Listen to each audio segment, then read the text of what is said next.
Hey everybody, welcome back to the Daily Mass Review channel. I I didn't have the heart of me to put any music on this video because I'm really sad and upset and disturbed and a whole bunch of other emotions about the new law that was just passed today in Canada. I know that this or passed yesterday. I know that this video was supposed to be about the Latin Mass community, the St. Pius X Society, whatnot. And you'll have my thoughts on that in a future video. But this news is fresh and it's important, so I figured that the first episode in this series should really talk about the new law on conversion therapy. And if you don't know what conversion therapy is,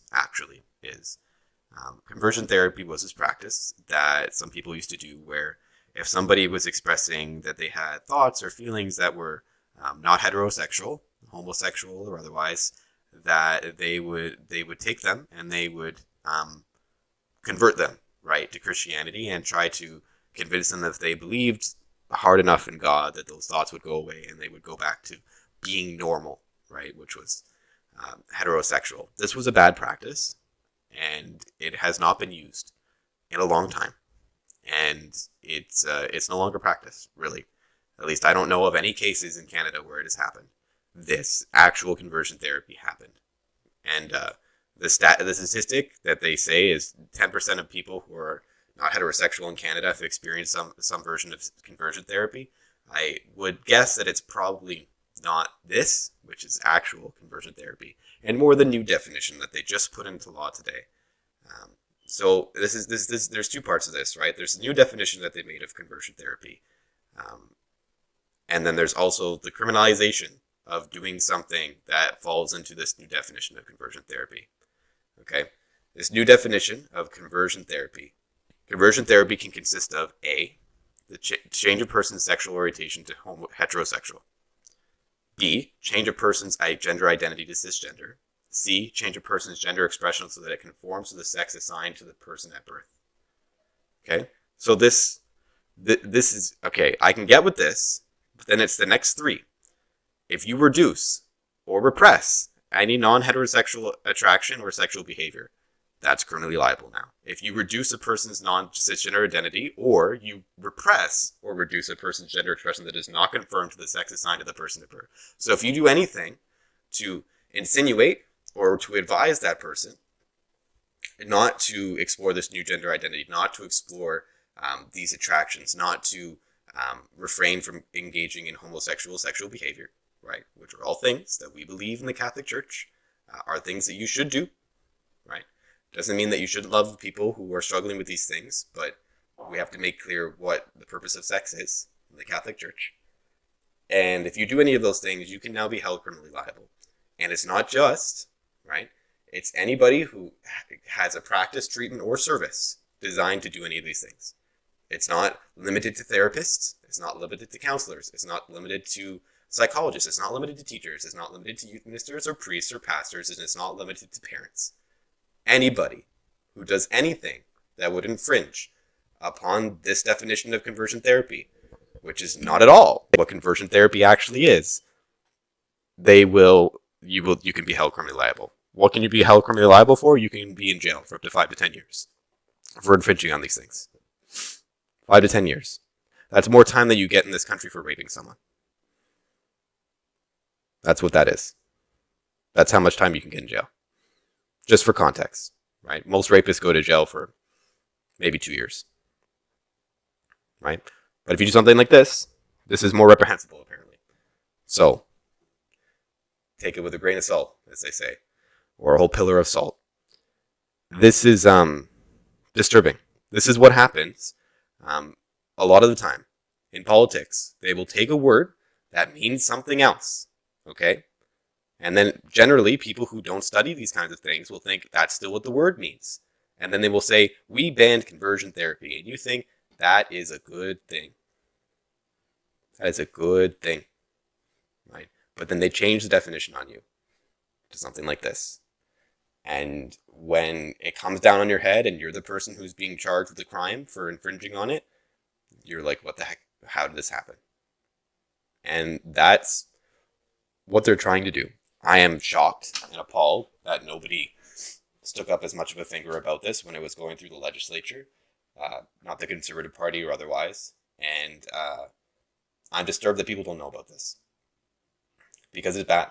This is bad. This basically means that I, as a youth minister, if I go into a high school, okay, and I'm ministering to students, and a student comes up to me and he says, "Hey, you know, I know I don't appreciate what you're doing. You know, I'm transgender, and I'm thinking about getting top surgery or bottom surgery. Like I'm thinking about mutilating my body to change to a different gender." Okay, and if I were to say to that person, well, I don't think that's a good idea.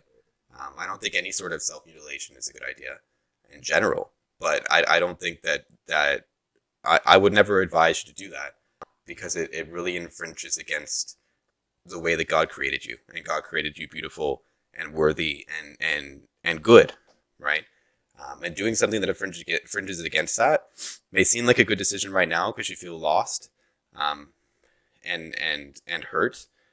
But if you take time to think about it, you might realize that maybe that's a bad decision, right? And if that person, okay, rethinks the decision to do that, which has happened before, okay, I will verbally admit that this is a confrontation that I've had before with a student when ministering in a school, where a student came up to me with this aggressive, like, why are you here? Like you're offending me by being here. You're triggering me, whatever, right? And I had this calm conversation with them, and then they decided not to go through with it. Now, if I were to do that, I could be thrown in jail. Okay, think about that for a second. I could be thrown in jail for that and punished harder than a sex offender for doing that. Fine. This doesn't just apply to my ministry, okay? This applies to my home. If my son comes home from school one day, and his teacher said something that confused him about his gender, right? And he comes home and says, "I want to be a girl," and I say no. I could be thrown in jail, and my child could be taken away. That is what this law now allows for, because it's so broad. It's so broad. It allows for all of that. There are no limitations on what could be called conversion therapy, right? And who can be criminalized for it, and for doing what? For doing what?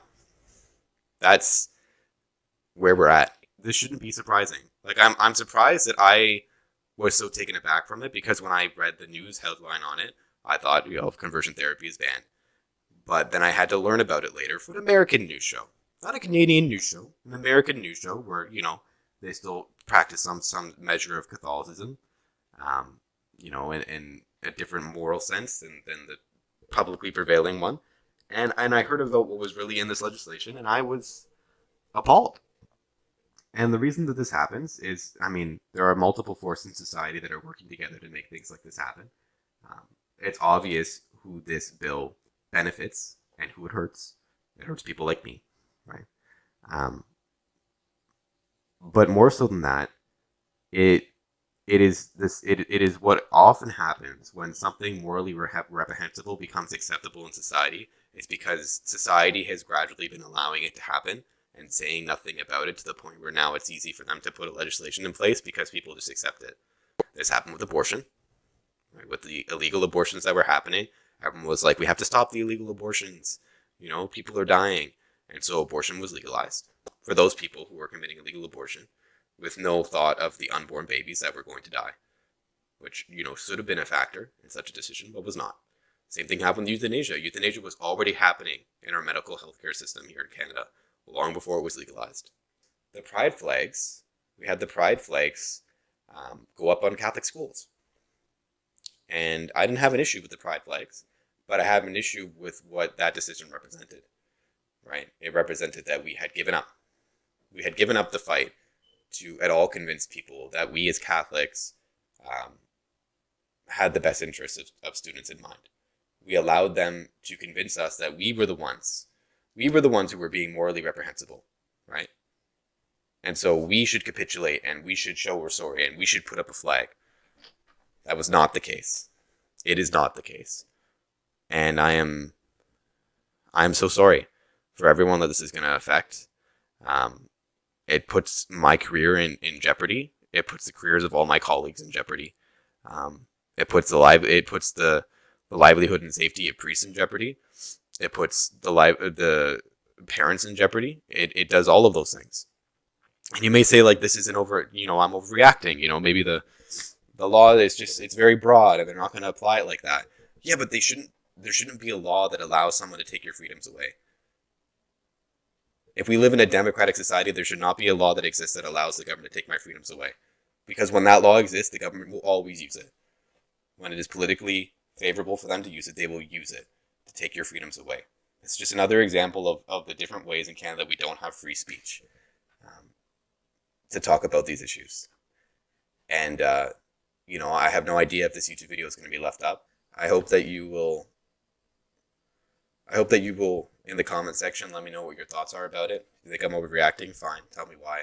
If you think I'm wrong about something, fine, tell me why. If you were also worried about this, please also tell me why. I'm hoping that this will reach people who need to hear about it.